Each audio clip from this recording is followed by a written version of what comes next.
আসসালামু আলাইকুম। ইমানি দাস্তান চ্যানেলের আজকের এই বিশেষ ও দীর্ঘ আয়োজনে আপনাদের সবাইকে স্বাগতম। আজ আমরা ইতিহাসের কোনো ধুলোবালি মাখা পাতা থেকে নয়, বরং আমাদের বর্তমান সময়ের চাকচিক্যময় জীবনের আড়ালে লুকিয়ে থাকা এক অদ্ভুত আত্মিক যুদ্ধের কাহিনী শুনব। আমরা আজ এমন এক মানুষের জীবনের গল্প শুনব, যে নিজের সবটুকু দিয়ে দুনিয়ার প্রশংসা কুড়োতে চেয়েছিল, কিন্তু শেষ পর্যন্ত এক নিঃস্ব বৃদ্ধের কাছে গিয়ে শিখল আসল পাওয়া কাকে বলে।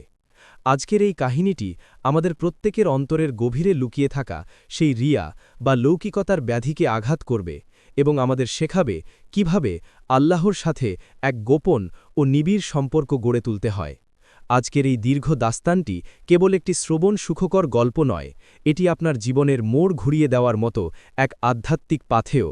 তাই পরম ধৈর্য আর একাগ্রতা নিয়ে শেষ পর্যন্ত এই সফরে আমাদের সাথী হওয়ার অনুরোধ রইল। শহরের যান্ত্রিক কোলাহল যখন মধ্যগগনে, তখন শীতাতপ নিয়ন্ত্রিত এক বিশাল স্টুডিওর ভেতরে আয়নার সামনে দাঁড়িয়ে নিজের চেহারাটা দেখছিল আরিয়ান। তার পরনে কয়েক লাখ টাকা দামের স্যুট, হাতে দামি ঘড়ি, আর চোখে মুখে এক ধরনের আত্মতৃপ্তির আভা। আরিয়ান সাধারণ কোনো যুবক নয়, সে এই সময়ের অন্যতম প্রভাবশালী সোশ্যাল মিডিয়া ইনফ্লুয়েন্সার। তার চ্যানেলের নাম মানবতার হাত। আরিয়ানের কাজ হল মানুষের উপকার করা, কিন্তু সেই উপকারের পেছনে কাজ করে এক বিশাল ডিজিটাল সাম্রাজ্য। সে যখন কোনো অন্ধ ভিক্ষুককে রাস্তা পার করে দেয়, তার চারপাশ ঘিরে থাকে 3টি দামি ক্যামেরা। সে যখন কোনো বিধবা নারীকে এক বস্তা চাল দেয়, তখন ড্রোনের মাধ্যমে ওপর থেকে সেই দৃশ্য রেকর্ড করা হয়। আরিয়ান মনে করত সে ইসলামের বিশাল খেদমত করছে। সে ভাবত তার ভিডিও দেখে হাজার হাজার মানুষ দান করতে উৎসাহিত হচ্ছে, কিন্তু তার অবচেতন মন জানত প্রতি রাতে ঘুমানোর আগে সে যখন ফোনের স্ক্রিনে তার ভিডিওর ভিউ আর লাইকের সংখ্যা দেখত, তখনই সে পরম শান্তি পেত। অর্থাৎ তার উপকারের মূল লক্ষ্য ছিল মানুষের প্রশংসা, সৃষ্টার সন্তুষ্টি নয়। তার মনে এক ধরনের অহংকার দানা বেঁধেছিল যে এই শহরের হাজার হাজার মানুষের পেট তার কারণেই ভরছে। কিন্তু মানুষের এই মেকি দুনিয়ার আড়ালে যে এক প্রকৃত জগৎ আছে, তা আরিয়ান জানত না। একদিন এক নতুন ভিডিওর নেশায় আরিয়ান পা রাখল শহরের এক প্রান্তে অবস্থিত এক জরাজীর্ণ বস্তিতে, যেখানে মানুষের জীবন মানেই প্রতিদিনের অস্তিত্ব রক্ষার লড়াই। সেই বস্তির প্রবেশমুখে একটি বিশাল পুরনো বটগাছ, যার নিচে জহির চাচার ছোট্ট একটি চায়ের দোকান। দোকানটি ভাঙাচোরা, কিন্তু অদ্ভুত এক সুগন্ধে ম ম করে চারপাশ।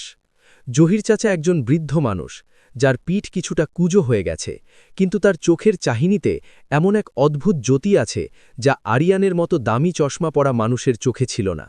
জহির চাচা সারাদিন তসবিহ পাঠ করেন আর চা বানান। তার দোকানে কোনো অভাবী মানুষ এলে তিনি 1 কাপ চা আর 2টো বিস্কুট ফ্রিতে খাওয়ান। আরিয়ান খবর পেয়েছিল যে এই জহির চাচা নিজে একবেলা খেয়ে অন্যবেলা মানুষকে খাওয়ান। আরিয়ান ভাবল এটিই তার চ্যানেলের জন্য বছরের সেরা কন্টেন্ট হবে। সে তার বিশাল টিম নিয়ে হাজির হল। দামি দামি লাইট আর ক্যামেরা সেট করা হলো সেই জরাজীর্ণ দোকানের সামনে। আরিয়ান ক্যামেরা চালু করার সংকেত দিয়ে জহির চাচার সামনে গিয়ে দাঁড়াল। সে খুব আবেগঘন কণ্ঠে বলতে শুরু করল, দর্শক, আজ আমরা এসেছি এমন একজনের কাছে যিনি নিজে না খেয়ে অন্যকে খাওয়ান। জহির চাচা, আপনার এই আত্মত্যাগ দেখে আমার চোখে পানি চলে এসেছে। এই নিন 50,000 টাকা। আমি চাই আপনি এই দোকানটি বড় করুন, দামি কাপড় পরুন এবং নিজের বাকি জীবনটা শান্তিতে কাটান। ক্যামেরা তখন জহির চাচার কুচকানো চামড়ার মুখের উপর জুম করেছিল। আরিয়ান আশা করেছিল বৃদ্ধ এখন অঝরে কাঁদবেন, তার পা জড়িয়ে ধরবেন এবং ক্যামেরার সামনে আরিয়ানের অনেক গুণগান করবেন। কিন্তু বাস্তবে যা ঘটল তার জন্য আরিয়ান মোটেও প্রস্তুত ছিল না। জহির চাচা খুব শান্তভাবে সেই টাকার বান্ডিলটি আরিয়ানের দিকেই ঠেলে দিলেন। তিনি মৃদু হেসে বললেন, বাবা, আমার এই ছোট দোকানের উপার্জনেই আল্লাহ আমাকে খুব রাজকীয় হালে রেখেছেন। আমার কোনো অভাব নেই। আর এই যে তুমি দামি দামি ক্যামেরা নিয়ে এসেছো আমার কান্নার ছবি তুলতে, বাবা, আল্লাহর বান্দার কান্না তো কেবল আল্লাহর সামনেই সুন্দর লাগে, মানুষের সামনে নয়। তোমার এই টাকা আমার প্রয়োজন নেই। তুমি বরং এমন কাউকে দাও যার নাম প্রচার হলে সে লজ্জিত হবে না। আরিয়ান আকাশ থেকে পড়ল। সে ভাবল হয়তো বৃদ্ধ আরও বেশি টাকা চান। সে আবারও জোর করল, কিন্তু জহির চাচা এবার গম্ভীর হয়ে গেলেন। তিনি বললেন, শোনো বাবা, যে দান দুনিয়ার মানুষ জেনে গেল তার বিনিময় তো তুমি দুনিয়ার মানুষের প্রশংসার মাধ্যমেই পেয়ে গেলে। আল্লাহর জন্য বাকি রাখলে কি? তুমি আমার দারিদ্র্যকে লেন্সের ফ্রেমে বন্দি করে নিজের খ্যাতি বাড়াতে চাও, কিন্তু মনে রেখো, আল্লাহ মানুষের বাহ্যিক রূপ দেখেন না, তিনি দেখেন মানুষের কলব বা অন্তর। তুমি আজ এখান থেকে যাও বাবা। অপমানে আরিয়ানের কান গরম হয়ে উঠল। তার বিশাল ফলোয়ারদের সামনে এমন অপমান সে সহ্য করতে পারছিল না। তার ইগোতে এক বিশাল আঘাত লাগল। সে মনে মনে স্থির করল, এই বৃদ্ধের নিশ্চয়ই কোনো রহস্য আছে। সে হয়তো আড়ালে অনেক খারাপ কাজ করে, তাই ক্যামেরার সামনে আসতে চায় না। আরিয়ান তার জেদ সার্থ করতে জহির চাচার উপর গোয়েন্দাগিরি শুরু করল। সে তার টিমের কয়েকজনকে লাগিয়ে দিল জহির চাচার প্রতিদিনের রুটিন বের করার। কয়েকদিন পর খবর এলো, জহির চাচা প্রতিদিন রাত 2টার সময় দোকান বন্ধ করে এক রহস্যময় বস্তা কাঁধে নিয়ে কোথাও যান। আরিয়ান ঠিক করল, সে নিজেই আজ গিয়ে সব দেখবে।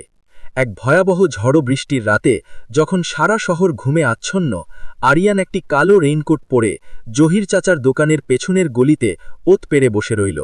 তার হাতে তখন তার গোপন ক্যামেরা। রাত যখন ঠিক 2:30, আরিয়ান দেখল জহির চাচা অত্যন্ত কষ্ট করে এক বিশাল চালের বস্তা কাঁধে তুললেন। বৃদ্ধ মানুষের পক্ষে এই ভার সহ্য করা অসম্ভব, কিন্তু আরিয়ান দেখল জহির চাচার প্রতিটি পদক্ষেপ ছিল অত্যন্ত ধীর আর স্থির। তিনি বৃষ্টির মধ্যে ভিজে কাদা মারিয়ে স্বস্তি এলাকার আরও গভীরে প্রবেশ করলেন। আরিয়ান নিঃশব্দে তার পিছু নিল। সে দেখল জহির চাচা একটি ভাঙা কুড়েঘরের দরজায় গিয়ে দাঁড়ালেন। তিনি দরজায় টোকা দিলেন না, কাউকে ডাকলেন না। তিনি অত্যন্ত সন্তর্পণে বস্তা থেকে চাল, ডাল আর কিছু ওষুধের প্যাকেট দরজার পাশে একটি শুকনো জায়গায় রেখে দিলেন।